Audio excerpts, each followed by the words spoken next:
Si ton objectif est de prendre de la masse musculaire, tu vas à la salle de sport, tu fais des entraînements, mais tu n'y arrives pas, eh bien cette vidéo va vraiment t'aider. D'accord? Écoute jusqu'à la fin. Si tu vas à la salle de sport et tu fais ton développé couché par exemple, et tu prends 2 minutes de pause entre les séries, tu fais une série, 2 minutes de pause, une série, 2 minutes de pause, 3-4 séries, tu passes au prochain exercice.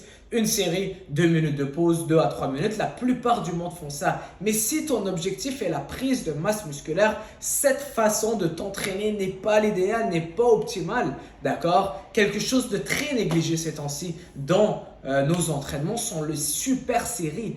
Les circuits, les entraînements de circuit, super série. Bon, lorsqu'on entend circuit, on pense à des gens faire des jumping jacks et des sauts et des entraînements qui font plus de cardio. Mais non, c'est pas toujours le cas. On peut faire des circuits, des super séries pour vraiment cibler une zone, un muscle particulier pour amener ce muscle-là à l'échec. Je m'explique. Par exemple, si j'ai fait ma série de développé couché, disons que tu prends 100 kg au développé couché, tu fais 8 répétitions, d'accord? C'est quand même assez challengeant. Au lieu que, bon, tu remets la barre, au lieu de te reposer maintenant 2 minutes, va faire une série de pompes, des push-ups à l'échec. Bon, peut-être que tu vas juste en faire 10, mais tu vas sentir tes muscles contractés, tu vas sentir tes fibres musculaires travailler et tu vas amener tes pecs à l'échec musculaire de cette manière-là et tu vas voir beaucoup plus de résultats. D'accord? Au lieu que de prendre un repos 2-3 minutes qui ne va pas forcément t'avantager, à moins que ton objectif est la force. D'accord? Si ton objectif est juste de pousser lourd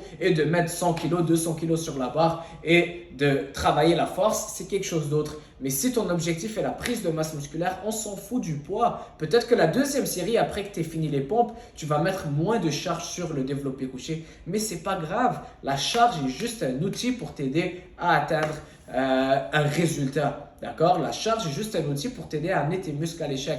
Donc, incorpore plus de super séries. Si tu fais des squats à la barre, d'accord? Faire des squats à la barre, mais amener tes jambes à l'échec. Avec les squats, c'est très, très, très dangereux d'aller à l'échec complètement. Et aussi, c'est très stressant sur le système nerveux. Lorsque tu fais des squats, tu vas vraiment à l'échec. C'est hyper stressant sur le système nerveux. Tout ton corps est engagé. Ce n'est pas l'idéal. Arrête à une répétition avant l'échec.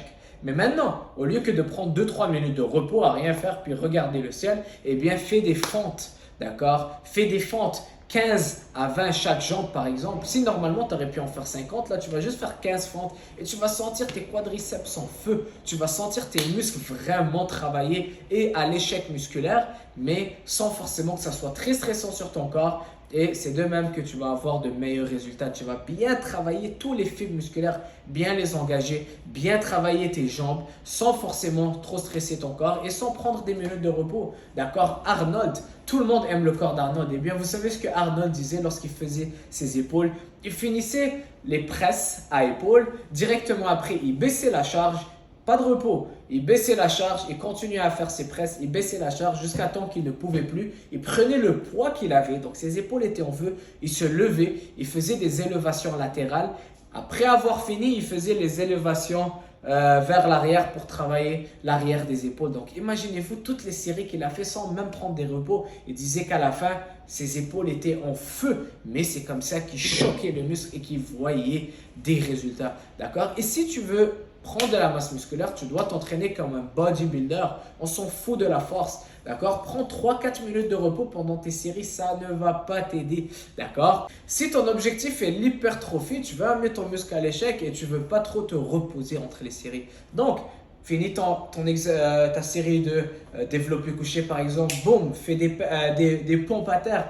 Autant que tu peux, même si tu en fais 8 et après ça contracte tes pecs, là tu peux prendre une minute de repos, te reposer un peu, souffler un peu et tu recommences, d'accord? Je dirais maximum une minute de repos entre les séries, maximum 90 secondes, d'accord? Ça c'est si vraiment ta série était vraiment une série de malades, d'accord? Mais la plupart du monde qui prennent 3-4 minutes de repos, ça ne sert pas, ça ne vous avantage pas, croyez-moi, d'accord? Donc, c'est les super séries, les entraînements de circuit. Maintenant, quand je dis circuit, ça doit être ciblé. Je ne vais pas faire une série de squats, après ça faire une série de pompes, après ça une série de tractions. Ça ne sert à rien. Je veux avoir une congestion sanguine, je veux cibler une partie du corps. Disons, on parle des pecs. Un circuit que je fais très très fréquemment, je l'ai fait ce matin. Je commence avec les écartés, d'accord? Je commence avec les écartés. Ensuite de ça, je vais faire une série de développés couchés. Ensuite de ça, directement après, je vais faire mes pompes. À la fin, je vous assure, mes pecs sont en feu. Et tout le monde me dit, comment tu fais pour avoir des pecs aussi pompés? Tes pecs sont vraiment magnifiques. Que fais-tu? Tu dois faire 200 kilos au développé couché. Pas du tout. Je ne fais pas du tout 200 kilos. Je vais très très léger. Les gens me voient faire du développé couché. Ils pensent que je m'échauffe. Alors que c'est des séries où je sens mes pecs en feu. Pourquoi? Parce que je les incorpore dans des circuits. Et je m'assure d'avoir mes fibres qui sont déjà fatiguées. Avant même d'embarquer sur le développé couché, mes pecs sont déjà vraiment remplis de sang et déjà fatigués. Donc, je n'ai pas besoin d'aller hyper lourd au développé couché et je ne risque pas de me blesser. D'accord? Donc, voilà. Ne négligez pas les super séries, ne négligez pas les exercices de circuit. Il faut vraiment que lorsque vous êtes à la salle de sport, il y a un proverbe qui dit on frappe le métal lorsqu'il est chaud. Donc lorsque ton muscle est déjà chaud, c'est là que c'est le temps de l'amener à l'échec, de faire un autre exercice, peut-être te reposer un peu, boire un peu d'eau et c'est reparti. 3-4 minutes de repos entre les séries, inutile, c'est ton objectif. Et la prise de masse musculaire, d'accord? N'hésitez pas à incorporer des super séries. Et croyez-moi, c'est pas juste pour les gens qui veulent perdre du poids. On a tendance à penser, ah, des super séries, des circuits, c'est pour le cardio, les gens qui veulent perdre du poids. Pas du tout. Au contraire, c'est pour les gens qui veulent prendre de la masse musculaire. Parce que tu amènes ton muscle à l'échec, si tu le fais intelligemment, bien sûr, et tu vas stimuler la croissance musculaire. Voilà pour cette vidéo. Si tu as aimé, laisse un j'aime. N'oublie pas de t'abonner. On se voit bientôt. Ciao!